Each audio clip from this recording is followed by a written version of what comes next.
guys, so isang linggo na nakalipas simula nung na-interview ako ng bird construction. Natanggap kasi ako sa co-op, na-qualified ako sa Conestoga kasi pag yung program mo, construction management, bago ka makasama sa co-op, dapat 75% pataas yung grades mo, tapos irarank nila, dapat kasama ka sa top 18. So, thank you Lord, nakasama ako at naghanap ako ngayon ng work. Last week, in-interview ako ng bird construction. So, ang nandun sa interview ko, yung HR, tsaka isang project manager. Tapos, tinanong lang, nagpakilala sila, ganyan. Tapos, nagpakilala din ako. Tapos, nagtanong sa akin yung HR ng housekeeping questions. Kunwari, ilang months ako sa co-op. Tapos, bakit itong company na to? Ano yung top 3 skills ko? Ganyan. Tapos, sabi ng PM, wala man akong ni-ready na tanong. Sabi niya, bakit na lang, ang tanong na lang daw niya, bakit na lang daw ako civil engineering? Ba't ako nag-construction management? At ano yung future goals ko?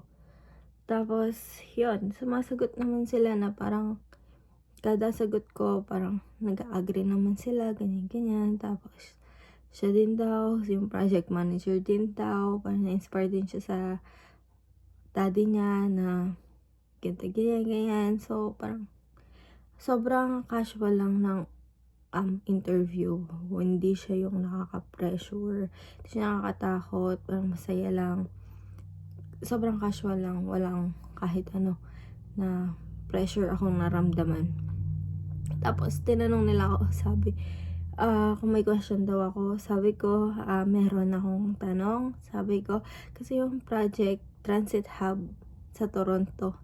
So, sabi ko, I am taking procurement course right now, and my professor said that OPS is used for civil works. Sabi ko, are you also using OPS? Tapos sabi ng project manager, wow, that's a very good question, Blessy. It's a very good question. Tapos, nakailang very good siya. Tapos, nung nag-explain na siya, we are also using CSA, blah, blah, blah, blah. Tapos, yun, pagkatapos niya mag-explain, sabi niya, that's a very good technical question, Blessy. Tapos, nag-note sila, lahat na kinakabahan pa din naman talaga ako. Pero, yun. Tapos, sabi ko, next kong tanong, ano yung magiging first day ng student project coordinator sa BIRD? Tapos, sabi nung PM project manager, we will be having a lunch. Tapos, choice ko daw kung saan restaurant. So, akala ko nagjo-joke lang. Tapos, sabi niya, kasi sa project being a project coordinator, kailangan kilala ko lahat. So, during nung ini-interview ako, sabi ko nga na parang project coordinator, gusto ko kasing maging project manager din. And dapat alam ko lahat, like sa take-off, sa scheduling, pakikipag-coordinate sa lahat. So, sabi niya nga na kailangan ko ma-meet lahat ng kada department ng sa mga estimate, sa scheduling, ganyan. Tapos, sabi niya nga, in-explain niya din sa akin kung ano yung mga softwares na ginagamit nila sa construction. Tapos, yung pangatlong software, sabi niya, marunong ka naman ng MS Project, sabi niya. So, gamit namin Primavera P6. Sabi ko, nag-attend din ako ng training sa Primavera. Tapos sabi niya, oh, that's nice. Sabi niya, i-assign kita sa scheduling para mas ma-enhance mo yung sa scheduling mo. Sabi niya, ganyan. Tapos yun, nag-explain siya, ganyan. Tapos yun, biglang sabi nung HR, I will email you the next steps. Parang, may chance pa ako kasi I will update you pag usually rin. Hindi ka tanggap, I will update you, ganyan. Pero sa akin, sabi niya, I will email you the next steps. Tapos, after 2 weeks daw niya ako i-update. Tapos kahapon, nag-email siya sa akin. Tinatanong niya yung expected graduation date ko. Parang, wala lang, yun lang. Sana matanggap. Bye guys, update ko kayo.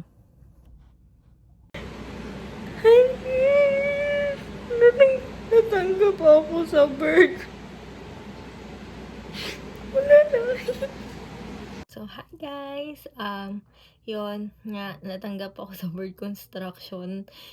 Ewan ko kung naintindihan niyo yung sinasabi ko. Yun yung mismong araw na natanggap ako. So, yun nga, ang nangyari, hindi ko talaga ini-expect na matatanggap ako.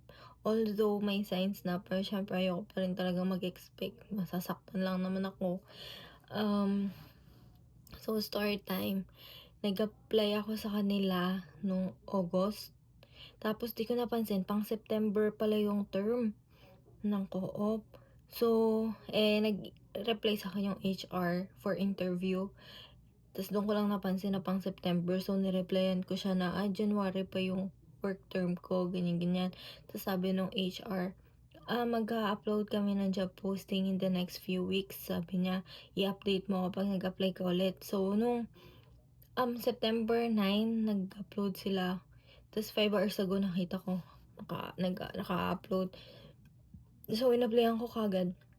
Tapos in-email ko din yung HR. Tapos parang kinabukasan nag-reply na siya sa akin na for schedule ng interview. Hindi ako available that time. Kasi may pasok pa ako sa school. So ni-reschedule. Tapos September 23 yung naging interview ko. October 3 ko na-receive yung job offer. Wala lang. Tapos, yun. Nung October 3 nga, nakatanggap akong email. Yung automatic reply nila, yung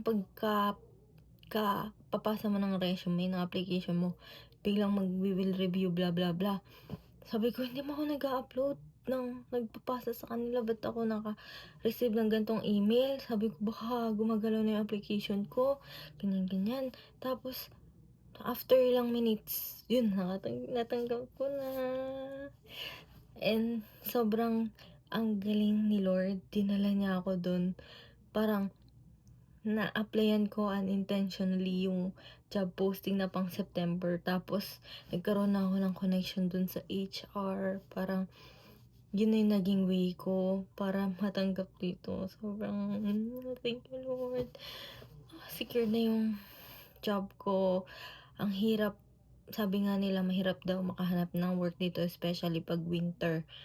Kasi nga, slow yung construction dahil nga sa snow. So, yun, October, na-secured ko na yung trabaho ko. January pa yung start. Hanggang April ako. Wala lang, sobrang grateful ko lang talaga kay Lord. Grabe, umiiyak talaga ako nung habang nasa klase, online class, umiiyak pa ako. Hindi talaga ako makamove on. Kasi sobrang worried ko na wala akong work experience.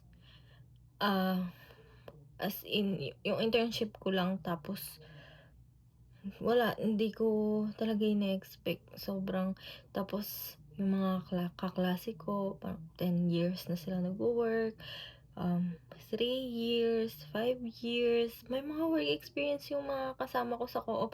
Kaya parang sobrang dihado ako pero thank you Lord, ako yung una nakasecured ng job sa amin magkakaklase. Naiyak na naman ako. Wala lang guys. So yun, if may tanong kayo, i-comment nyo lang. Magre-reply ako. Thank you Lord talaga. Bye!